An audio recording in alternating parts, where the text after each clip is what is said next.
അയ്യോ മോനെ ആനന്ദേ, അങ്ങനെയൊന്നും പറയല്ലേ, ഡിവോഴ്സ് ചെയ്യുമെന്നൊന്നും പറയല്ലേ, ഞങ്ങളുടെ മോളുടെ ജീവിതം നശിപ്പിക്കല്ലേ മോനെ എന്നൊക്കെ പറഞ്ഞ് ഉദയഭാനുവും ശ്രീകലയും കൂടെ ആനന്ദിനോടും ബാലനോടും ഗോമതിയോടൊക്കെ കാലി വീണ് അപേക്ഷിക്കുന്നതിനെ കുറിച്ചുള്ള ഒരു പ്രഡിക്ഷൻ വീഡിയോ ആണിത്. അപ്പോൾ ആനന്ദ് ദേവിയെക്കുറിച്ച് പറഞ്ഞ കാര്യങ്ങളൊക്കെ കേട്ടിട്ട് ആദ്യമൊക്കെ ഗോമതിയും ബാലനും ആ ഷോക്ക് താങ്ങാനാവാതെ ഇങ്ങനെ നെഞ്ചു പൊട്ടി നിൽക്കുകയാണ്. പിന്നീട് ഇവർ ആലോചിക്കുന്നത് എന്താന്ന് വെച്ചാൽ ഇവരുടെ മോനെ കുറിച്ചാണ്. എങ്ങനെ ഇരുന്ന മനുഷ്യനായിരുന്നു ആനന്ദ്. അച്ഛനോ അമ്മയോ എന്ത് പറഞ്ഞാലും എതിർത്തൊരക്ഷരം പോലും ഇണ്ടാതെ അത് അങ്ങനെ തന്നെ അനുസരിക്കുന്ന നല്ല അനുസരണയുള്ള ഒരു മോനായിരുന്നു. മാത്രമല്ല മറ്റുള്ളവരെ ശത്രുവാണെങ്കിൽ പോലും അവരെ ഒരു വാക്കുകൊണ്ട് പോലും നോവിക്കാൻ ആഗ്രഹിക്കാത്ത ഒരു പാവമായിരുന്നു ആനന്ദ്. അങ്ങനെയുള്ള ആനന്ദ് ഇപ്പം ഇത്രയധികം മാറിയിരിക്കുന്നു. ദേവിയെ നോക്കി പലതും വിളിച്ച് പറയുന്നു, കള്ളി, ഫ്രോഡ് എന്നുള്ള വാക്കുകളൊക്കെ വിളിച്ച് പറയുന്നു. ഇതുവരെ കാണാത്ത ഒരു ആനന്ദിനെയാണ് ഇപ്പം ഇവർ കണ്ടുകൊണ്ടിരിക്കുന്നത്. അപ്പോൾ സ്വന്തം മോന് വന്ന ഈ മാറ്റത്തെക്കുറിച്ചാണ് അവർ ആലോചിക്കുന്നത് കേട്ടോ. അങ്ങനെ ബാലനാണെങ്കിൽ ഒരു സൈഡിൽ നിന്ന് കുറ്റബോധം കൊണ്ട് നീറിപ്പൊകഞ്ഞുകൊണ്ടിരിക്കുകയാണ്. കാരണം ആനന്ദ് മുമ്പ് മറ്റൊരു പെൺകുട്ടിയെ സ്നേഹിച്ചിരുന്നു. അച്ഛനോട് അനുവാദം ചോദിച്ചപ്പോൾ അച്ഛൻ ബാലൻ വേണ്ടാന്ന് ഒറ്റ വാക്ക് പറഞ്ഞതുകൊണ്ട് ആകാശ് ചെയ്ത പോലെ ആ പെൺകുട്ടിയെ വിവാഹം കഴിച്ച് വീട്ടിലേക്ക് കൂട്ടിക്കൊണ്ട് വരികയല്ല ആനന്ദ് ചെയ്തത്. അച്ഛൻ പറഞ്ഞതനുസരിച്ച് അത് ഉപേക്ഷിക്കുകയാണ് ചെയ്തത്. അത്രയ്ക്കും അനുസരണയുള്ള മകന് അച്ഛൻ തിരിച്ചു കൊടുത്തത് എന്താണ്? മകന് നന്മ ചെയ്യാനെന്ന് വിചാരിച്ച് അച്ഛൻ ആനന്ദിന് കൊടുത്ത ഒരു ജീവിതം, ആ ജീവിതം കാരണമാണ് ഇപ്പൊ ആനന്ദ് ഇത്രയ്ക്കധികം മാറി ഇങ്ങനെ പൊട്ടിക്കരഞ്ഞുകൊണ്ട് നിൽക്കുന്നത്. അപ്പൊ അത് ആലോചിച്ചിട്ട് ബാലൻ ഇങ്ങനെ നെഞ്ചു പൊട്ടി നിൽക്കുകയാണ്. അതേസമയം ഗോമതി, എൻ്റെ മോൻ എത്ര വലിയ പാവമായിരുന്നു, ആ മോൻ ഇത്രയ്ക്കും മാറിയിട്ടുണ്ടെങ്കിൽ അപ്പൊ അവൻ എന്തുമാത്രം വേദനിച്ച് കാണും. അച്ഛനോടും അമ്മയോടും പറഞ്ഞാൽ അവര് വേദനിക്കുമോ എന്ന് പേടിച്ച് സ്വന്തമായിട്ട് എല്ലാം ഉള്ളിലൊതുക്കി എന്തുമാത്രം കഷ്ടപ്പെട്ടിട്ടുണ്ടാവും എൻ്റെ മോൻ എന്നൊക്കെ ആലോചിച്ചിട്ട് ഗോമതിക്കാകെ വിഷമം സഹിക്കാൻ വയ്യ. എല്ലാത്തിനും കാരണം ഇവളാണ്, ഇവൾ ഇനി ഈ വീട്ടിൽ ഒരു നിമിഷം പോലും ഉണ്ടാവാൻ പാടില്ല എന്നൊക്കെ പറഞ്ഞ് ദേവിയെക്കുറിച്ച് ഇങ്ങനെ ആലോചിച്ചുകൊണ്ട് നിൽക്കുമ്പോഴാണ് ദേവി ഓടി വന്ന് ബാലച്ചൻ്റെ കാല് പിടിച്ച് പറയുന്നത് കേട്ടോ. അച്ഛൻ എന്നോട് ക്ഷമിക്കണം, ഞാൻ ഒരുപാട് തെറ്റ് ചെയ്തു, ആനന്ദേട്ടൻ പറയുന്നതെല്ലാം ശരിയാന്നൊക്കെ പറഞ്ഞുകൊണ്ടിരിക്കുമ്പോൾ ബാലൻ ഇങ്ങനെ ദേഷ്യം വരികയാണ്. എന്നിട്ട് ആരും എൻ്റെ മുമ്പിൽ നിന്ന് കരയേണ്ട ആവശ്യമില്ല, ഗോമതി ഫോൺ എടുത്ത് ആ ഉദയഭാനുവിനെ വിളിക്ക്, അവർ രണ്ടുപേരും ഇപ്പം തന്നെ ഇങ്ങോട്ട് വരണം എന്ന് പറയുമ്പോൾ എന്നും പറഞ്ഞ് ഗോമതി ഫോൺ എടുക്കാൻ പോവാണ്. അപ്പോൾ ദേവി ഓടിപ്പോയി ഗോമതിയുടെ കാലി വീഴുകയാണ് കേട്ടോ. അമ്മയെങ്കിലും ഞാൻ പറയുന്നൊന്ന് കേൾക്കമ്മേ, ഞാൻ മനഃപൂർവ്വം ചെയ്തതല്ല അമ്മേ, ഞാൻ എല്ലാം പറയാം എന്നൊക്കെ പറഞ്ഞ് ദേവി ഇങ്ങനെ പറയാൻ വരുമ്പോൾ മാറി നിൽക്കടി, എന്തിനാടി നിന്നോട് ഞങ്ങളെ ക്ഷമിക്കേണ്ടത്? ഞങ്ങളുടെ മോനെ ഈ ഒരു അവസ്ഥയിൽ എത്തിച്ചതിനോ, നിന്നെ ഇത്രയധികം സ്നേഹിച്ച ഞങ്ങളെ മണ്ടന്മാരാക്കിയതിനോ എന്തിനാടി നിന്നോട് ക്ഷമിക്കേണ്ടത്? ഞാനും എൻ്റെ മോനും എൻ്റെ ബാലേട്ടനും ഒക്കെ വെറും പാവങ്ങളായതുകൊണ്ടാ ഇത്ര നാളെ നിന്റെ കണ്ണീരും വാക്കൊക്കെ ഞങ്ങൾ വിശ്വസിച്ചത്. പക്ഷെ ഇനി ഒരു നിമിഷം പോലും നിന്നെ വിശ്വസിക്കാൻ ഞങ്ങൾ തയ്യാറല്ല, മാറി നിൽക്കാം അങ്ങോട്ട് എന്നൊക്കെ പറഞ്ഞ് ഉദയഭാനുവിനെ വിളിക്കുകയാണ് കേട്ടോ. വിളിച്ചിട്ട് നിങ്ങൾ രണ്ടുപേരും എത്രയും പെട്ടെന്ന് ഇങ്ങോട്ട് വരണം, ദേവിയുടെ കാര്യം സംസാരിക്കാനാന്ന് പറയുന്നുണ്ട്. അങ്ങനെ അവിടെ അവർ സന്തോഷിക്കുകയാണ് കേട്ടോ. അങ്ങനെ ദേവിമോളുടെ കാര്യം പറയാനാണെന്ന് പറയുന്നു. വീണ്ടും ദേവിമോൾക്ക് വിശേഷമായോ എന്തോ എന്നൊക്കെ പറഞ്ഞ് ഇവർ സന്തോഷിച്ചിട്ട് വേഗം അവിടെ നിന്ന് റെഡിയായി വരികയാണ് കേട്ടോ. ഇതേ സമയം ഇവിടെ ദേവി പറയുന്ന ആരും കേൾക്കുന്നില്ല എന്ന് കാണുമ്പോൾ ആകെ വല്ലാത്ത സങ്കടവും കരച്ചിലൊക്കെയാണ്. അങ്ങനെ മീനുവിൻ്റെ മുഖത്തേക്കും മിത്രയുടെ മുഖത്തേക്കൊക്കെ ഇങ്ങനെ മാറി മാറി നോക്കുന്നുണ്ട്. അനുശ്രീ ആണെങ്കിൽ ഇങ്ങനെ വെറുപ്പോട് കൂടി നോക്കുകയാണ് കേട്ടോ ദേവിയെ. അനുശ്രീക്കും അതേ കാര്യമാണ് മനസ്സിൽ. എന്താന്ന് വെച്ചാൽ എന്തുമാത്രം പാവമായിരുന്നു എൻ്റെ ആനന്ദേട്ടൻ, ആ ആനന്ദേട്ടൻ ഇങ്ങനെ മാറിയിട്ടുണ്ടെങ്കിൽ അപ്പോൾ എൻ്റെ ഏട്ടനെ എന്തുമാത്രം കഷ്ടപ്പെടുത്തിയിട്ടുണ്ടാവും എന്നൊക്കെയാണ് അനു വിചാരിക്കുന്നത്. ദേവിയുടെ മുഖത്തേക്ക് നോക്കാൻ പോലും അനു ഇഷ്ടപ്പെടുന്നില്ല കേട്ടോ. അങ്ങനെ ദേവിക്കാണെങ്കിൽ ആരെയും ഫേസ് ചെയ്യാനും വയ്യ. അപ്പോൾ മീനുവിൻ്റെ മുഖത്തും മിത്രയുടെ മുഖത്തൊക്കെ ഇങ്ങനെ മാറി മാറി നോക്കിയിട്ട് ഓടി റൂമിലേക്ക് പോകുന്നുണ്ട് കേട്ടോ. അവിടെ പോയി ഡോറൊക്കെ അടിച്ചിരുന്ന് ഒറ്റയ്ക്കിരുന്ന് കരഞ്ഞുകൊണ്ടിരിക്കുകയാണ്. അപ്പോൾ ആ സമയത്ത് ആനന്ദിനെ ഗോമതിയും ബാലനും ചേർന്ന് ആശ്വസിപ്പിച്ചുകൊണ്ടിരിക്കുകയാണ്. അപ്പോൾ ആ ഒരു ഗ്യാപ്പ് നോക്കിയിട്ട് നമ്മുടെ മീനുവും ഇത്രയും നൈസായിട്ട് ദേവിയുടെ റൂമിനകത്തേക്ക് പോവാണ് കേട്ടോ. അവിടെ പോയി നോക്കുമ്പോൾ ദേവി ഇങ്ങനെ കരഞ്ഞുകൊണ്ടിരിക്കുകയാണ്. ഇവരെ കണ്ട ഉടനെ ദേവി ഇങ്ങനെ മുഖമൊക്കെ മറയ്ക്കുന്നുണ്ട്. ഇവരെ ഒന്ന് ഫേസ് ചെയ്യാൻ ദേവിക്ക് വയ്യ. അങ്ങനെ ഇവരെ അടുത്ത് പോയിരുന്ന് ദേവിയെ സമാധാനിപ്പിക്കുകയാണ്. ഏട്ടത്തി ഏട്ടത്തി എന്നൊക്കെ വിളിച്ച് കുറച്ച് നാൾ കൂടെ നടന്നതാണല്ലോ, ആ ഒരു സ്നേഹമാണ്. ദേവിയുടെ ഈ അവസ്ഥയൊക്കെ കാണുമ്പോൾ ഇവർക്ക് പാവം തോന്നുന്നുണ്ട് കേട്ടോ. അങ്ങനെ മീനുവും ഇത്രയും ചോദിക്കുകയാണ്, എന്താ ഏട്ടത്തി, ഞങ്ങളോടെങ്കിലും എല്ലാം പറയായിരുന്നില്ലേ, ഇതെന്തൊക്കെയാണ് ആനന്ദേട്ടൻ ഈ പറയുന്നത്, ഇതൊക്കെ സത്യമാണോ എന്നൊക്കെ ചോദിക്കുമ്പോൾ ദേവി പറയാണ്, എല്ലാം സത്യമാണ് മീനു, മിത്രേ, നിങ്ങളെങ്കിലും എന്നെ ഒന്ന് വിശ്വസിക്കണം. ഞാൻ ഒരുപാട് കള്ളങ്ങൾ പറഞ്ഞിട്ടുണ്ട്, ശരിയാ, അതെൻ്റെ കുടുംബത്തിലെ ഗതികേട് കൊണ്ട് ഞങ്ങൾ പറഞ്ഞു പോയതാണ്. അച്ഛനും അമ്മയും നിർബന്ധിച്ചത് കൊണ്ടാണ് ഞാനും ഈ കള്ളങ്ങൾക്കൊക്കെ കൂട്ടുനിന്നത്. കല്യാണത്തിന് മുമ്പ് തന്നെ ആനന്ദേട്ടനോട് എല്ലാം പറയാമെന്ന് ഞാൻ വിചാരിച്ചതാ. അച്ഛനും അമ്മയും സമ്മതിച്ചില്ല. വിവാഹം കഴിഞ്ഞിട്ട് ഇതൊക്കെ പറഞ്ഞാൽ ആനന്ദേട്ടനെ എനിക്ക് നഷ്ടമാവോ, ഇത്രയും നല്ല കുടുംബം എനിക്ക് നഷ്ടമാവോ എന്നൊക്കെ പേടിച്ചിട്ടാ ഞാൻ ആരോടും ഒന്നും പറയാതിരുന്നത്. ആനന്ദേട്ടൻ പറഞ്ഞതുപോലെ ഞാൻ നിങ്ങളോടൊക്കെ കാണിച്ച സ്നേഹം ഒരിക്കലും കള്ളമല്ല. മീനും ഇത്രയും എന്നെ വിശ്വസിക്കണം എന്നൊക്കെ പറയുമ്പോൾ ഞങ്ങൾക്ക് അറിയാം ഏട്ടത്തി, പക്ഷേ ഏട്ടത്തി ഇത്രയും വലിയ കള്ളങ്ങളൊന്നും ഒളിച്ചു വെക്കണ്ടായിരുന്നു. അറ്റ്ലീസ്റ്റ് ഞങ്ങളോടെങ്കിലും ഒന്ന് പറയായിരുന്നു.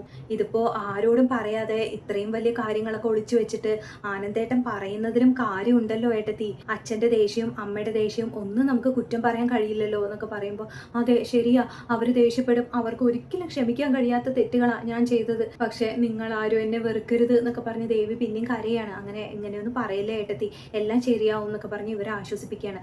അങ്ങനെ പെട്ടെന്ന് ഗോമതി അങ്ങോട്ട് കയറി വരികയാണ്. എന്നിട്ട് ചോദിക്കുകയാണ്, മീനു മിത്രേ നിങ്ങൾ എന്താ ഇവിടെ ചെയ്യുന്നത്? നിങ്ങൾക്ക് മാത്രം എന്താ ഇവളോട് ഇത്രയ്ക്ക് സ്നേഹം? ഇവളെന്താ ചെയ്തതെന്ന് എൻ്റെ മോൻ അവിടെ വിളിച്ച് പറഞ്ഞതല്ലേ, അത് നിങ്ങളും കേട്ടതല്ലേ? അതൊക്കെ കേട്ടിട്ട് ഇവിടെ എങ്ങനെ ആശ്വസിപ്പിക്കാൻ നിങ്ങൾക്ക് എങ്ങനെ തോന്നുന്നു? ഇങ്ങോട്ട് വന്നേ, എൻ്റെ കൂടെ വന്നേ എന്നും പറഞ്ഞ് മീനുവിനെയും മിത്രയും അവിടെ നിന്ന് വിളിച്ചുകൊണ്ട് പോവാണ് കേട്ടോ. നിന്റെ അച്ഛനും അമ്മയും വരും, അപ്പോൾ പെട്ടിയും കിടക്കയും എടുത്ത് ഇവിടെ നിന്ന് ഇറങ്ങിക്കോണം എന്നൊക്കെ പറഞ്ഞ് ഗോമതി ദേവിയോട് പറയുന്നുണ്ട്. അങ്ങനെ ദേവി ഇങ്ങനെ അമ്മേ എന്നോട് ക്ഷമിക്കണം, ഞാൻ പറയുന്നതൊന്ന് എന്നൊക്കെ പറഞ്ഞ് പറയാൻ വരുമ്പോഴത്തേക്കും പെട്ടിയും കിടക്കൊക്കെ റെഡിയാക്കി വെക്കാനാണ് നിന്നോട് പറഞ്ഞത്, ഒന്നും പറയണ്ട എന്നൊക്കെ പറഞ്ഞ് ഗോമതി അവിടുന്ന് പോവാണ് കേട്ടോ. അങ്ങനെ കുറച്ച് സമയം കഴിഞ്ഞു ഉദയഭാനും ശ്രീകലയൊക്കെ അവിടെ സന്തോഷത്തിൽ എത്തുന്നുണ്ട് കേട്ടോ. അങ്ങനെ എത്തിയ ഉടനെ ഗോമതി ദേവി മോൾ എവിടെ, എന്താ പറയാനുണ്ടെന്ന് പറഞ്ഞ് സർപ്രൈസ് ആണോ, ഇനിയെങ്കിലും പറ എന്നൊക്കെ പറയുമ്പോൾ ഗോമതി പറയാണ്, ചി നിർത്ത്, മതിയാക്ക നിങ്ങളുടെ നാടകം. ഇതൊക്കെ കാണുമ്പോൾ എനിക്ക് എന്നോട് തന്നെ ദേഷ്യം തോന്നുക. ഞാൻ ഇത്രയും കാലം ഒരു മണ്ടിയെ പോലെ ഇതൊക്കെ വിശ്വസിച്ചല്ലോ എന്ന് ആലോചിച്ച് നോക്കണ്ട, നിങ്ങളുടെ കള്ളങ്ങളെല്ലാം പൊളിഞ്ഞു. നിങ്ങൾ കാണിച്ച നാടകവും നിങ്ങൾ പറഞ്ഞു കൂട്ടിയ കള്ളങ്ങളെല്ലാം എൻ്റെ മോൻ ഞങ്ങൾക്ക് ബോധ്യപ്പെടുത്തി തന്നു. കോടീശ്വരൻ ഉദയഭാനു, റോഡ് ഉദയഭാനു എന്നല്ലേ നിങ്ങളുടെ പേര്? അതേപോലെ നിങ്ങളുടെ മോൾക്കും നിങ്ങളുടെ ഭാര്യയ്ക്കൊക്കെ എന്തൊക്കെ പേരുകളാണ് ഉള്ളത്. ഹോ, ഇങ്ങനെയുണ്ടോ ഒരു കുടുംബം? സിനിമയിലൊക്കെ കണ്ടിട്ടുണ്ട് എന്നല്ലാതെ നേരിട്ട് ഇങ്ങനെ ഒരു കുടുംബത്തെ കാണാൻ സാധിക്കുമെന്ന് ഞാൻ ഒട്ടും വിചാരിച്ചില്ല. എന്തൊക്കെയായാലും എൻ്റെ മോൻ്റെ ജീവിതം ഇങ്ങനെ നശിപ്പിച്ചപ്പോൾ നിങ്ങൾക്കൊക്കെ തൃപ്തിയായല്ലോ എന്നൊക്കെ പറയുന്നുണ്ട് ഗോമതി. അങ്ങനെ ഗോമതി എന്തൊക്കെയായി പറയുന്നത്, എനിക്കൊന്നും മനസ്സിലാവുന്നില്ല എന്നൊക്കെ ഉദയഭാനു അങ്ങനെ പറഞ്ഞുകൊണ്ടിരിക്കുമ്പോൾ ആനന്ദ് നേരെ വന്ന്, ആനന്ദ് അത്ര നേരം അങ്ങനെ കൺട്രോൾ ചെയ്തിരിക്കുകയാണ് കേട്ടോ. അവസാനം കൺട്രോൾ നശിച്ച് നേരെ വന്ന് ഉദയഭാനുവിൻ്റെ ഷർട്ടിൻ്റെ കോളറൊക്കെ അങ്ങനെ പിടിച്ചിട്ട് പറയടോ, ഞങ്ങളുടെ കടയിൽ നിന്ന് മോഷ്ടിച്ച പണം എവിടെ എന്നൊക്കെ ചോദിക്കുമ്പോൾ പണമോ, എന്താ ആനന്ദ് മോനെ ഇങ്ങനെയൊക്കെ പറയുന്നത്, എന്തിനാ ഇപ്പം ഇങ്ങനെയൊക്കെ ചെയ്യുന്നത് എന്നൊക്കെ പറഞ്ഞ് ഉദയഭാനു ഇങ്ങനെ ചോദിക്കുമ്പോൾ ആനന്ദ് ആ വീഡിയോ ഒക്കെ കാണിച്ചു കൊടുക്കുകയാണ് കേട്ടോ. എന്നിട്ട് ബാലൻ അത് കഴിഞ്ഞ് ഉദയഭാനുവിനോട് വന്ന് പറയാണ്, നിന്റെ കള്ളത്തരങ്ങളൊക്കെ ഒരിക്കൽ ഞാൻ കണ്ടെത്തിയതാണ്, കോടീശ്വരനൊന്നും അല്ല, നീ വെറും ഒരു ദരിദ്രവാസി ഫ്രോഡാണെന്ന് ഞാൻ നേരത്തെ ഒരിക്കൽ കണ്ടുപിടിച്ചതാണ്. പക്ഷേ വീണ്ടും നീ എന്നെ പറ്റിച്ചു, ഒരു മണ്ടനെ പോലെ വീണ്ടും ഞാൻ നിന്നെ വിശ്വസിക്കുകയായിരുന്നു. ഞങ്ങളെ പറ്റിച്ചതും കള്ളം പറഞ്ഞതും എല്ലാം പോട്ടെ എന്ന് വെക്കാം, എൻ്റെ മോൻ നിങ്ങളോട് എന്ത് തെറ്റാ ചെയ്തത്? അവന്റെ ജീവിതം എന്തിനാ നിങ്ങൾ ഇങ്ങനെ നശിപ്പിച്ചത്? അവനോടെങ്കിലും സത്യമൊക്കെ പറയായിരുന്നില്ലേ? നിങ്ങൾ പറഞ്ഞില്ലെങ്കിൽ വേണ്ട, നിങ്ങളുടെ മോൾക്ക് പറയായിരുന്നല്ലോ, ഇവന്റെ കൂടെ ഭാര്യയായിട്ട് ജീവിച്ചതല്ലേ, അവൾക്ക് പറയായിരുന്നല്ലോ, അവളെ കുറിച്ചും നിങ്ങളെ കുറിച്ചൊക്കെ ഇവനോടെങ്കിലും പറയായിരുന്നില്ലേ എന്നൊക്കെ പറയുമ്പോൾ ഉദയഭാനു ശ്രീകല ഇങ്ങനെ ഞെട്ടി നിൽക്കണം. അയ്യോ കള്ളങ്ങളെല്ലാം പൊളിഞ്ഞു എന്ന് പറഞ്ഞു. ആ സമയത്ത് ദേവി റൂമിനകത്ത് നിന്ന് പുറത്തേക്ക് വരുന്നുണ്ട്. അങ്ങനെ ദേവി ഇങ്ങനെ കരഞ്ഞുകൊണ്ട് നിൽക്കുന്നത് കണ്ടിട്ട് ശ്രീകല ഇങ്ങനെ ചോദിക്കുകയാണ്, എന്താ എന്ന് പറഞ്ഞ് ഇങ്ങനെ സിഗ്നൽ കാണിച്ച് ചോദിക്കുക. അപ്പോൾ എല്ലാം പൊളിഞ്ഞു എന്ന് പറഞ്ഞ് ദേവി ഇങ്ങനെ കാണിക്കുകയാണ്. അപ്പോൾ ആഭരണങ്ങളുടെ കാര്യം വല്ലതും അറിഞ്ഞോ എന്ന് പറഞ്ഞ് ഇങ്ങനെ സിഗ്നൽ കാണിച്ച് ചോദിക്കുന്നുണ്ട്. അപ്പോൾ അത് മനസ്സിലായിട്ടില്ല എന്ന് പറയുന്നുണ്ട്. അപ്പോൾ ശ്രീകല ഹാവു എന്ന് പറഞ്ഞ് ഇങ്ങനെ സമാധാനിക്കുകയാണ്. എന്നിട്ട് ഗോമതിയോടും ബാലനോടും ഒക്കെ പറയുന്നുണ്ട്, അയ്യോ അത് ബാല, ഗോമതി, ഞങ്ങൾക്ക് വേറെ വഴിയില്ലായിരുന്നു, ഞങ്ങളുടെ മോളെ കല്യാണം കഴിപ്പിച്ച് വിടാൻ ഒരു വഴിയില്ലായിരുന്നു, നിങ്ങളുടെ നല്ല കുടുംബമാണ്, നല്ല മോനാണെന്നൊക്കെ കേട്ടപ്പോൾ എങ്ങനെയെങ്കിലും 4 കള്ളങ്ങൾ പറഞ്ഞിട്ടാണെങ്കിലും ഞങ്ങളുടെ മോളുടെ ജീവിതം സേഫ് ആക്കണമെന്ന് മാത്രമേ ഞങ്ങൾ ആലോചിച്ചുള്ളൂ, അല്ലാതെ നിങ്ങളെ ചതിക്കണമെന്ന് മനഃപൂർവ്വം ഞങ്ങൾ പ്ലാൻ ചെയ്തൊന്നും ചെയ്തതല്ല എന്നൊക്കെ പറയുമ്പോൾ മതി ഈ കള്ളങ്ങളൊക്കെ പറഞ്ഞത്, ഇനി ഇതൊക്കെ വിശ്വസിച്ചിരിക്കാൻ ഞങ്ങൾ അത്ര വലിയ മണ്ടന്മാരാണെന്ന് നിങ്ങൾ വിചാരിച്ചോ? നിങ്ങളൊക്കെ ഉണ്ടല്ലോ പിടിച്ച് പോലീസിൽ ഏൽപ്പിക്കാൻ വേണ്ടത് എന്നൊക്കെ ഗോമതി പറയുന്നുണ്ട്. കൂടെ മീനും ഇത്രയൊക്കെ പറയുന്നുണ്ട്, എന്നാലും ഇത്രയും വലിയ ചതിയൊന്നും ഞങ്ങളോട് വേണ്ടായിരുന്നു അങ്ങളെ, നേരത്തെ തന്നെ സത്യം പറഞ്ഞതാണെങ്കിലും ഇവിടുത്തെ അച്ഛനും അമ്മയും ഒന്നും പറയില്ലായിരുന്നു, കല്യാണത്തിന് സമ്മതിക്കുമായിരുന്നു. അങ്ങനെ നോക്കിയ അച്ഛനോ അമ്മയോ സ്വത്തോ പണോ ഒന്നും ഇല്ലാതെയല്ലേ ഞങ്ങൾ രണ്ടുപേരും ഇങ്ങോട്ട് കയറി വന്നത്. എന്നിട്ടും ഇവിടുത്തെ അച്ഛനും അമ്മയും ഞങ്ങളോട് ഇന്ന് വരെ അതിനെക്കുറിച്ച് ഒരു വാക്ക് പോലും മിണ്ടിയിട്ടില്ല, ഞങ്ങളോട് ദേഷ്യം കാണിച്ചിട്ടുമില്ല. അതേപോലെ തന്നെയല്ലേ ദേവിയേട്ടത്തിയും, നേരത്തെ തന്നെ നിങ്ങൾക്കൊന്നും ഇല്ലാന്ന് നിങ്ങൾ പറഞ്ഞതാണെങ്കിലും ഇവിടുത്തെ അച്ഛനും അമ്മയും ഒന്നും പറയില്ലായിരുന്നു എന്നൊക്കെ പറയുമ്പോൾ അതെ അതെ മക്കളെ, അതൊക്കെ ശരിയാ, പക്ഷെ ഞങ്ങൾ ആ സമയത്ത് അതൊന്നും ആലോചിച്ചില്ല. മോനെ ആനന്ദേ, നീയെങ്കിലും ഞങ്ങളെ ഒന്ന് മനസ്സിലാക്ക്, അച്ഛനോടും അമ്മയോടും പറഞ്ഞു കൊടുക്ക് എന്നൊക്കെ പറയുമ്പോൾ മിണ്ടിപ്പോകരുത്, നിങ്ങളുടെ മോൾക്ക് ഞാനൊരു സമ്മാനം റെഡിയാക്കി വെച്ചിട്ടുണ്ട്, അത് ഞാൻ ഒപ്പിട്ട് അവളുടെ കയ്യിൽ കൊടുക്കും, അത് വാങ്ങിച്ചുകൊണ്ട് മിണ്ടാതെ നിങ്ങളുടെ മോളെ ഇവിടെ നിന്ന് വിളിച്ചുകൊണ്ട് പൊക്കോണം. സമ്മാനം വേറെ ഒന്നുമല്ല, ഡിവോഴ്സ് നോട്ടീസാ, അത് മാത്രമേ നിങ്ങൾക്ക് ഇനി തരാനുള്ളൂ. കൂടെ തന്നെ ഞങ്ങളുടെ കടയിൽ നിന്ന് മോഷ്ടിച്ച പണം മുഴുവനായിട്ട് ഇവിടെ കൊണ്ടുവന്ന് തിരിച്ചേൽപ്പിക്കും വേണം എന്നൊക്കെ ആനന്ദ് പറയുമ്പോൾ ഡിവോഴ്സോ മോനെ ആനന്ദേ, ഡിവോഴ്സ് എന്നാണോ പറഞ്ഞത്? അങ്ങനെയൊന്നും പറയല്ലേ മോനെ, ഞങ്ങളുടെ മോള് അതിന് മാത്രമുള്ള തെറ്റൊന്നും ചെയ്തിട്ടില്ല, അവൾക്ക് ആനന്ദ് മോനെ എന്തുമാത്രം ഇഷ്ടമാണെന്ന് മോനെ അറിയാവുന്നതല്ലേ. ആനന്ദിനെ മാത്രമല്ല സ്വന്തം അച്ഛനും അമ്മയായ ഞങ്ങളെക്കാൾ വലുത് അവൾക്ക് ഇവിടുത്തെ ഗോമതി അമ്മയും ബാലച്ചനും ഒക്കെയാ, സ്വന്തം അനിയത്തേക്കാൾ അവൾക്ക് വലുത് മീനും മിത്രയൊക്കെയാ. നിങ്ങളുടെ കുടുംബത്തിലെ ഓരോരുത്തരെയും എൻ്റെ മോൾ അത്രമാത്രം അത്രമാത്രം സ്നേഹിക്കുന്നുണ്ട്. മാത്രമല്ല കല്യാണത്തിന് മുമ്പ് അവൾ ഒരുപാട് പറഞ്ഞതാ, ഇങ്ങനെ കള്ളം പറഞ്ഞ് കല്യാണം കഴിക്കണ്ട, അങ്ങനെ ഒരു കല്യാണം വേണ്ട എന്നൊക്കെ അവൾ ഒരുപാട് പറഞ്ഞതാ. ഞങ്ങൾ കേട്ടില്ല. ഞങ്ങളുടെ വാക്ക് കേട്ട് അവൾ കള്ളം പറഞ്ഞു, അത് മറച്ചു വെച്ചു എന്നല്ലാതെ എൻ്റെ മോള് വേറെ ഒരു തെറ്റ് ചെയ്തിട്ടില്ല. അവളൊരു നല്ല കുട്ടിയാ, അവളോട് ക്ഷമിക്കണം എന്നൊക്കെ പറഞ്ഞ് കെഞ്ചി അപേക്ഷിക്കുകയാണ്. പക്ഷെ ഇവരതൊന്നും കേൾക്കാൻ തയ്യാറാവുന്നില്ല കേട്ടോ. അങ്ങനെ ആ സമയത്ത് ദേവി ഇങ്ങനെ അച്ഛനോടും അമ്മയോടും വന്ന് പറയാണ്, മതി അച്ഛാ, മതി അമ്മേ, നമ്മൾ ഇങ്ങനെയൊന്നും പറയാൻ പാടില്ല. നമ്മൾ ഇവരോടൊക്കെ ചെയ്തത് അത്രയും വലിയ തെറ്റുകളാണ്. ബാലച്ചനും ഗോമതിയമ്മയും ആനന്ദേട്ടനും ഒക്കെ വെറും പാവങ്ങളാ. അവർക്ക് ഇതൊന്നും താങ്ങാനുള്ള ശക്തി ഉണ്ടാവില്ല. ക്ഷമിക്കണമെന്ന് നമ്മൾ അവരോട് പറയുന്നത് പോലും തെറ്റാണ്. ഇങ്ങനെ കള്ളം പറഞ്ഞ് കല്യാണം കഴിച്ചാലൊന്നും അത് നിലനിൽക്കില്ല എന്ന് ഞാൻ എപ്പോഴും നിങ്ങളോട് പറയാറില്ലേ, അതുപോലെ തന്നെ സംഭവിച്ചു. അങ്ങനെ വിചാരിച്ചാൽ മതി.